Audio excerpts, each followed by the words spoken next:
ഇന്നൊരു lemon soap ഉണ്ടാക്കാം. അതിനുവേണ്ടി 622 ഗ്രാം സോപ്പ് ബേസ് ചെറുതായി നുറുക്കിയെടുത്തിട്ടുണ്ട്.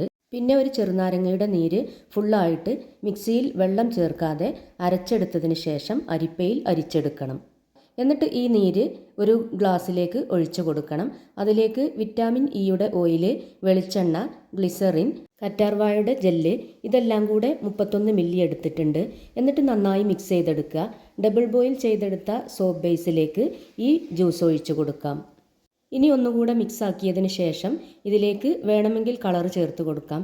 ഇതിൽ കളർ ചേർത്തിട്ടില്ല. എന്നിട്ട് ഇതിലേക്ക് ലെമണിൻ്റെ പെർഫ്യൂം ഒഴിച്ചു കൊടുക്കുന്നുണ്ട്. അതും കൂടെ ചേർത്ത് മിക്സ് ചെയ്തതിന് ശേഷം 100 ഗ്രാമിൻ്റെ സോപ്പ് മോൾഡിലേക്ക് ഒഴിച്ചു കൊടുക്കാം. 6 സോപ്പ് തയ്യാറായിട്ടുണ്ട്. 1 മണിക്കൂറിന് ശേഷം ക്ലിംഗ് റാപ്പ് വെച്ച് കവർ ചെയ്തെടുക്കാം. അപ്പോൾ ആവശ്യമുള്ളവർ സ്ക്രീനിൽ കാണിച്ച വാട്സപ്പ് നമ്പറിൽ മെസ്സേജ് അയക്കുക. ഈ ചാനൽ സബ്സ്ക്രൈബ് ചെയ്ത് സപ്പോർട്ട് ചെയ്യുക.